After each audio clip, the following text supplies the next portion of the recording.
Frances told me a few years later that she was sort of thrilled at the way that Diana sort of freed herself, as she saw it, from the shackles of royalty and from being a member of the royal family and striking out on her own. For more than 200 years, Britain's most powerful families harboured a secret one, so scandalous to Victorian society they did everything they could to erase it. They falsified records, destroyed crucial evidence, and tragically tore a mother away from her child forever. They almost got away with it, keeping this dark secret until June 14, 2013. When scientists revealed a discovery that sent shockwaves through the British monarchy itself. DNA testing confirmed that Prince William, the future King of England, carries Indian heritage. His great-great-great-great-grandmother was not at all who the family claimed she was, and the truth of what really happened to her is just absolutely devastating.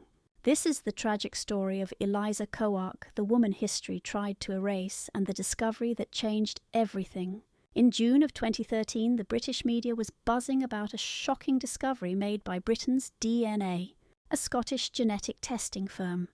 Dr. Jim Wilson, a geneticist at the University of Edinburgh, announced findings that would rewrite royal history. His team successfully traced Prince William's mitochondrial DNA, which is passed down exclusively through the maternal line back for 7 generations, and what they uncovered was extraordinary. Prince William's maternal line had a rare genetic marker HLO, group R30b. This specific DNA sequence was found in only 14 other people on the planet. 13 of them were from India, and 1 was from Nepal. No one else in Europe shared this marker. Now, the scientists didn't test Prince William directly. Instead, they analysed saliva samples from 2 of his living relatives in the direct maternal line through his mother, Princess Diana. These relatives shared an unbroken chain of mothers and daughters, starting with Diana's own mother, Frances Shankid, and going all the way back to a woman named Eliza Kowark. And here is where the story gets really complicated. For over 2 centuries, the Spencer family tree claimed Eliza Kowark was Armenian. Official records all stated she came from Armenia, a respected European community. However, the new DNA evidence told a completely different story. Alistair Moffat, the researcher who investigated Eliza's past, explained that her true ethnicity was deliberately omitted from the family lineage, and that she was misidentified as Armenian on purpose. This deception continued even when Diana married Prince Charles back in 1981. The family knew the real story, but they made a choice to keep it a secret. So, who was Eliza Kowark? She was a woman whose existence was nearly wiped from the record. She was born around 1790 in Surat, Gujarat, India. During that period, India was controlled by the powerful British East India Company, a huge corporation that essentially ran the country like a private business before it became an official British colony. Surat was a major trading hub filled with merchants from all over the world. Today, Surat is known for cutting and polishing 90% of the world's diamonds. But back in her day, it was a place where fortunes were made and lost. Eliza's father was most likely an Armenian trader, as suggested by her last name Kiwark, which is very similar to the Armenian name Kavor. Letters that were sent to her were written in Armenian script, and the Armenian community had been in India for centuries, running businesses and even building churches. But Eliza's mother was Indian, a fact now proven by the DNA evidence.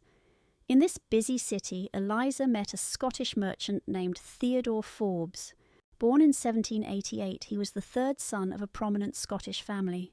As the 3rd son, he wasn't going to inherit any of the family fortune. The oldest son would get the estate, while the 2nd son might get a small settlement. So Theodore packed his bags and set sail for India to work for the East India Company, hoping to finally make his own fortune. Theodore hired Eliza to work as his housekeeper. However, in this case, housekeeper was a term that meant much more than it sounds. Research done by Alistair Moffat shows that many British men had these kinds of relationships with local Indian women. These were not marriages or partnerships, but were often exploitative and very secretive affairs. Theodore and Eliza had 2 children together. A daughter, Catherine, was born in 1812 and Alexander was born in 1814. Theodore never married Eliza. In his official records he referred to her only as his housekeeper and coldly labelled her as the purported mother of their daughter, Catherine, casting doubt on her very role. This wording alone shows Theodore's cruel attitude towards the mother of his own children. And then came the brutal separation. And this is where Catherine's story takes a heartbreaking turn. When she was just a small child, Theodore Forbes decided to go back to Britain, and he took Catherine with him, leaving her mother behind in India.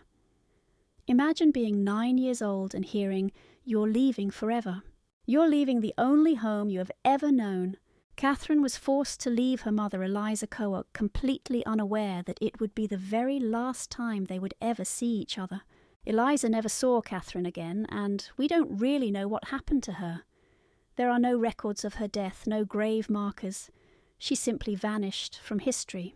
Dr. Jim Wilson, the geneticist who actually researched this story, had this to say. He said, "Very little is known about her, not even when she died." And so Eliza Kowark, the 5 times great-grandmother to a future king of England, was left abandoned and completely forgotten. Her daughter Catherine, on the other hand, travelled to Scotland and was raised deep within British society. She got an education, learned proper manners, and was given one strict rule: never mention her mother. In Scotland, Catherine got married and had children of her own. Those children had their own children, and the family line continued down through the daughters who all carried that rare Indian mtDNA, which would one day prove the truth of their heritage. But somewhere along the line, the story itself changed. The lie began in Victorian Britain, an era obsessed with bloodlines and so-called good breeding. For the aristocracy, racial purity was paramount, and having Indian blood was completely unacceptable. To hide Catherine's Indian heritage, the family made a crucial decision. They couldn't just erase Eliza. Too many people knew Catherine had a mother. Instead, they claimed she was Armenian. Armenia was considered acceptable, exotic, but still European, and so Eliza Kiwark became Armenian, her true Indian heritage completely erased from the family story. They altered documents and perfected their false narrative. By the time Catherine's descendants climbed the social ladder, the lie was solid. Everyone believed their great-great-great-grandmother was Armenian. As Dr. Jim Wilson explained, mixed heritage is celebrated now, but back then it was something to hide. Theodore even described Eliza as his housekeeper. This strongly implies they were never married. It shows that Theodore Forbes was ashamed of his relationship with Eliza and their children, choosing to hide them away. This lie would travel through the generations. So let's follow the trail of this hidden truth as it was passed down. Catherine Scott Forbes had a daughter named Jane Scott, and Jane in turn had a daughter, Ruth Gill. Ruth Gill was mostly of Scottish descent, with family roots going back many centuries. While the Indian DNA in her background grew more distant, it was faithfully passed from mother to daughter. Ruth Gill then married Maurice Roe, who was the 4th Baron Formoy. This was a huge deal because Baron Formoy was a friend of King George VI, and the Roe family were part of the Irish aristocracy. Ruth and Maurice had a daughter named Frances Ruth Roe, and this is where the story connects to Diana. On June 1st, 1954, Frances Ruth Roe married John Spencer Viscount Althorp at Westminster Abbey. This wedding was a massive social event of the season. Queen Elizabeth II was there, along with Prince Philip, the Queen Mother, and Princesses Margaret and Anne.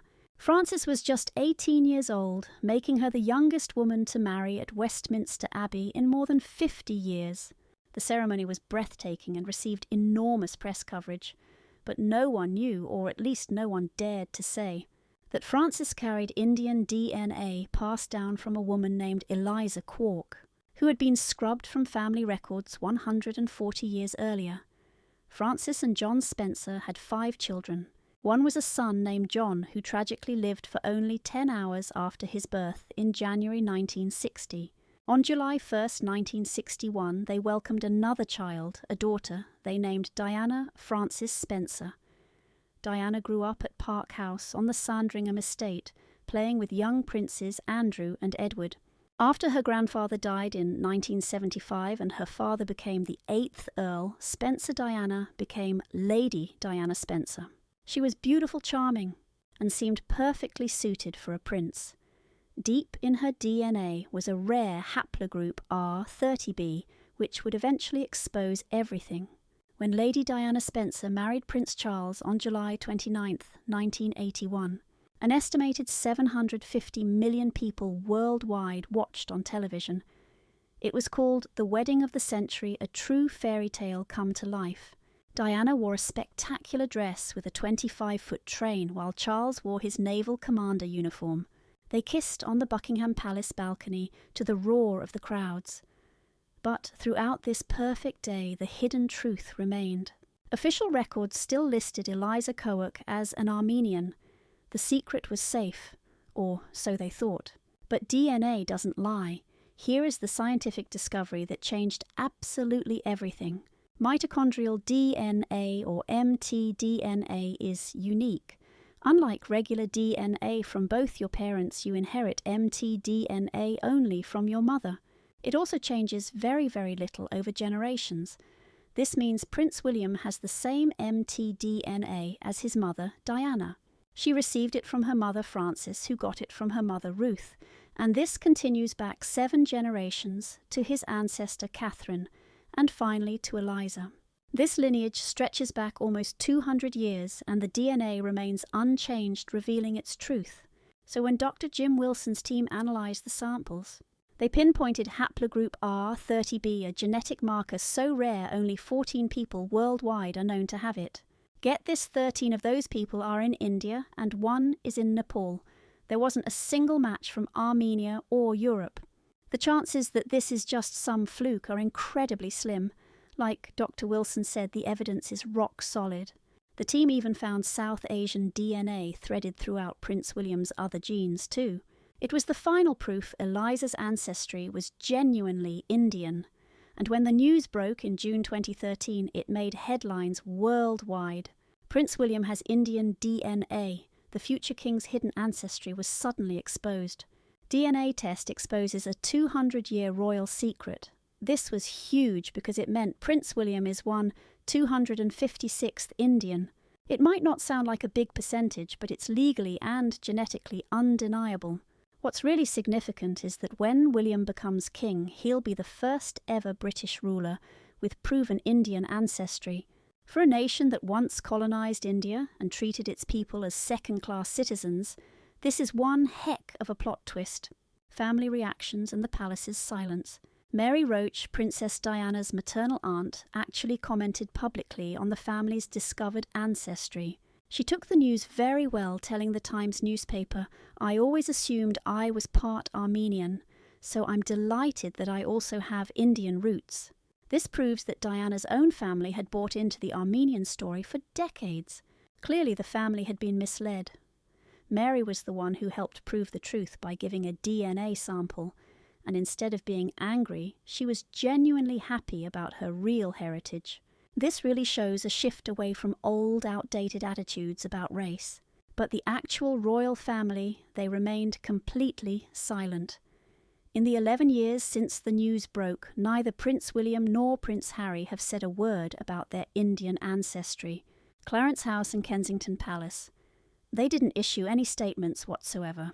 And the British High Commission in Delhi made it clear William had zero plans to visit India specifically to explore his ancestry. He eventually visited India in 2016 on royal business, but made no effort to focus on his heritage. Honestly, the silence is baffling. Maybe they're just private people who don't want to bring attention to such personal matters. Then again, it's also possible that this family secret makes them deeply uncomfortable even today. And this was at a time the British government was eager to build trade links with India. A future king with direct Indian ancestry could have been an incredible public relations tool. India is a major player in the Commonwealth, not to mention a global economic powerhouse. But the Windsors chose not to take advantage of this moment, and the story faded away with almost zero official acknowledgement. This whole saga reveals a lot about history. Eliza's life shows how powerful people can simply erase the truth. Back during the British Raj, countless housekeepers just like Eliza were forced into secret relationships, their real identities erased. A lot of mixed-race children were cruelly separated from their Indian mothers, forced to deny their entire heritage. It left almost no paper trail or genetic evidence to find the truth. The Victorian era was obsessed with racial purity, which propped up the entire colonial belief in British superiority. He knew his mixed-race children were destined to face terrible discrimination, so he chose to raise Catherine in Britain far from Eliza to give her a better chance. And sadly for Eliza, this choice worked. Catherine married well into Scottish society, but Eliza just faded into obscurity and deep loneliness. Her real story remains mostly unknown. Her personality, her private dreams, and even her final moments are all lost to time. But her DNA continues on through Prince George, Princess Charlotte, and Prince Louis. Only Charlotte can pass on their rare mitochondrial DNA from India, which makes this family connection even more unique.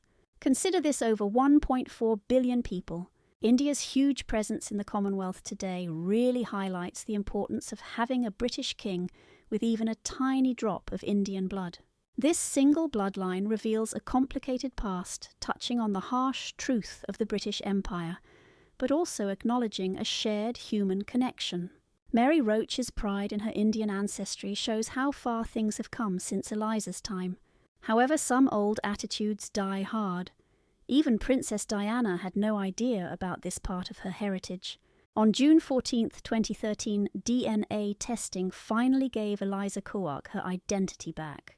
After 2 long centuries of being completely ignored, her identity and her Indian heritage were finally acknowledged. Today, the future King of England carries her DNA binding her story to the modern world. Eliza, once silenced, now speaks through her genetic inheritance. So, what is the main lesson here? What can we learn from Eliza's long-hidden story?